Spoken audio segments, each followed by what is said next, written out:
আগামী ২৪ ঘন্টা ইসরায়েলের জন্য সবচেয়ে ভয়াবহ সময় বলে দাবি করেছে ইহুদিবাদী মিডিয়াগুলো। ইসরায়েলি গণমাধ্যমগুলোর অনুমান, ইরান ও হিজবুল্লাহ আগামী ২৪ ঘন্টার মধ্যে ইসরায়েল সরকারের বিরুদ্ধে একযোগে হামলা চালানোর পরিকল্পনা করছে। দখলদার সরকারের একটি মিডিয়া রোববার জানিয়েছে, যুক্তরাষ্ট্র এবং ইসরায়েল বিশ্বাস করে যে হিজবুল্লাহ আগামী ২৪ ঘন্টার মধ্যে আক্রমণ শুরু করবে, তারপর ইরান এতে যোগ দেবে।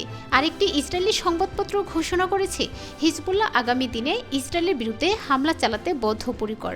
গাজায় যুদ্ধবিরতি সংক্রান্ত আসন্ন আলোচনার প্রেক্ষিতে হিজবুল্লাহ তার পরিকল্পনা পরিবর্তন করবে না বলে উল্লেখ করা হয়েছে ইসরায়েলি সংবাদপত্রটির প্রতিবেদনে।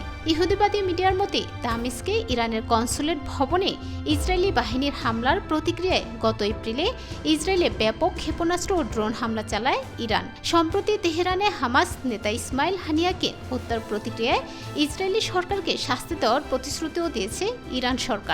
ইসরায়েলি সূত্রগুলো জানিয়েছে, হানিয়াকে হত্যার কয়েক ঘন্টা আগে লেবাননের বেইরুতে হিজবুল্লাহ কমান্ডার ফুয়াদ শুকুরকেও হত্যা করে ইসরায়েল। এতে উদ্বেগ, আতঙ্ক আরও তীব্র হয়েছে। এদিকে সীমা কাতমন নামে এক ইসরায়েলি বিশ্লেষক বলেছেন, ইরানের প্রতিশোধমূলক হামলার এই ভয় ইসরায়েলিদের দৈনন্দিন জীবনকে ব্যাহত করছে।